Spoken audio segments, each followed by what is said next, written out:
Ya pemirsa, itu merupakan apa yang disampaikan oleh AHY pada saat beberapa hari yang lalu kemudian menggelar konvensi. Ini juga menandakan dukungan terhadap Prabowo Subianto. Tapi yang menarik sampai dengan saat ini memang masih ada tarik-menarik mengenai slogan perubahan yang saat ini diusung oleh Anies Baswedan dan juga Caimin. Ini sebenarnya milik siapa. Tapi selain itu kalau kita tarik lagi ke peristiwa besarnya adalah gagasan yang mau dijual kepada rakyat Indonesia. Dari Capres dan Cawapres ini sebenarnya apa? Kalau dari Caimin dengan slogan perubahan. Sementara dari Prabowo hal lainnya, bahkan juga dari Ganjar Pranowo pastinya berkelanjutan. Pak Prabowo juga mungkin akan melakukan hal yang sama. Tapi ketika acara di UGM tanggal 19 lalu ada yang mengatakan nggak kelihatan tuh semuanya sama-sama saja mau melanjutkan kebijakan dari Presiden Joko Widodo. Itulah yang akan kita bahas di Apa Kabar Indonesia malam hari ini pemirsa. Di studio TV One sudah hadir pengamat politik kita, pengamat komunikasi politik kita, Bang Kodari. Selamat malam. Assalamualaikum. Selamat malam, waalaikumsalam. Ya, saya juga telah tersambung dengan dua elit politik kita. Sudah ada Bang Guntur Romli dan juga ada Bang Kamhar Lakumani yang merupakan Deputi Bapilu Demokrat. Selamat malam, Assalamualaikum Bapak-Bapak. Salam. Selamat malam. Selamat malam, Assalamualaikum. Ya, sekarang saya ingin ke Bang Kamhar Lakumani dulu. Kita tahu bahwa sudah tidak bersama dengan Anies Baswedan di Pilpres 2024, sudah memantapkan dukungan kepada Prabowo Subianto. Tapi mungkin ada yang nanya, kok pakai slogan perubahan? Bukankah slogan perubahan itu milik Pak Anies? Bagaimana Bang Kamhar? Terima kasih Mbak Caca. Jadi penting untuk kami terangkan dan luruskan kepada publik bahwa wacana atau aspirasi perubahan dan perbaikan ini sepenuhnya menjadi gagasan orisinil dari Partai Demokrat. Wacana ini sudah dipresentasikan Partai Demokrat jauh sebelum lahir koalisi perubahan, bahkan proses untuk komunikasi politik yang mengarah pada terbentuknya koalisi perubahan termasuk pada masa itu untuk penentuan Mas Anies sebagai baca pres jauh sebelum itu.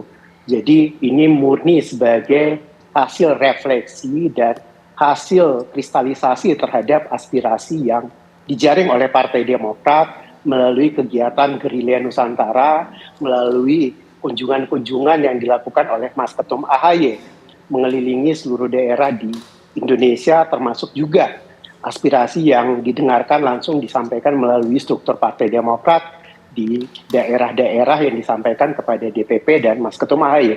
Inilah yang kemudian aspirasi itu setelah diformulasikan mengkristal menjadi platform perjuangan perubahan dan perbaikan. Jadi itu yang menjadi asal muasal dari wacana atau gagasan perubahan dan perbaikan ini. Jauh sebelum ada koalisi perubahan, Mas Anies masih mengemban tugas sebagai Gubernur DKI, belum ada tanda-tanda akan menjadi figur yang akan diproyeksikan sebagai baca pres oleh partai-partai yang tergabung di dalamnya kemudian oleh koalisi perubahan, termasuk juga di Partai Demokrat. Malah aspirasi yang kuat berkembang pada masa itu adalah Mas Ketum AHY sebagai capres. Jadi aspirasi perubahan, perbaikan, dan wacana Mas Ketum AHY sebagai capres pada masa itu adalah aspirasi yang berkembang dari akar rumput yang bisa kita akomodir atau yang disampaikan melalui Partai Demokrat. Oke, sekarang saya ke Bang Kodari. Bang Kodari, tampaknya masih ada rebut-rebutan slogan perubahan ya dari Demokrat dengan saat ini sudah ditambah oleh PKB ya untuk Pak Anies dan juga Caimin. Betul. Seberapa menjual sih slogan perubahan ini? Sebetulnya tidak terlalu menjual ya pada masa ini ya kalau kita bicara konteks pemilu ya, baik pemilu legislatif maupun terutama pemilu presiden.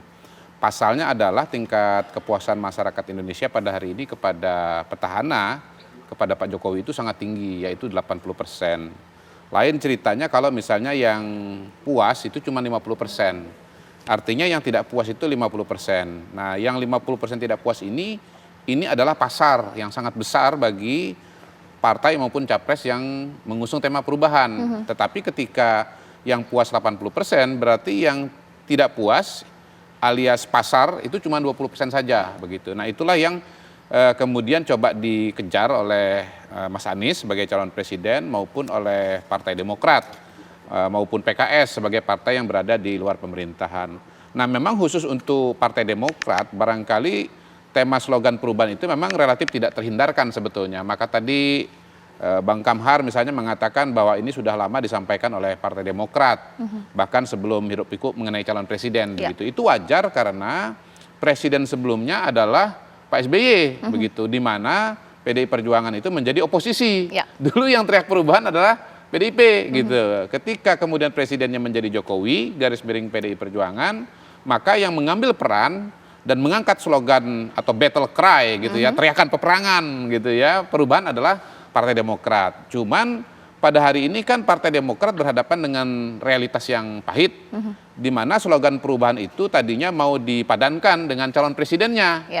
Tetapi kemudian karena di ghosting ya oleh calon presidennya, akhirnya kemudian mencari calon presiden baru. Nah, calon presiden baru ini kebetulan orang yang pada hari ini slogannya adalah keberlanjutan begitu, sehingga memang boleh dibilang sampai level tertentu ini membutuhkan transisi lah ya, katakanlah begitu. Makanya kita lihat tadi pidato pembuka dari Mas AHY, pidato pengantar pada saat deklarasi resmi, itu semacam memberikan bridging kalau menurut saya, karena di situ udah 50-50 tuh, nitip mengenai keberlanjutan tapi nitip juga mengenai perubahan.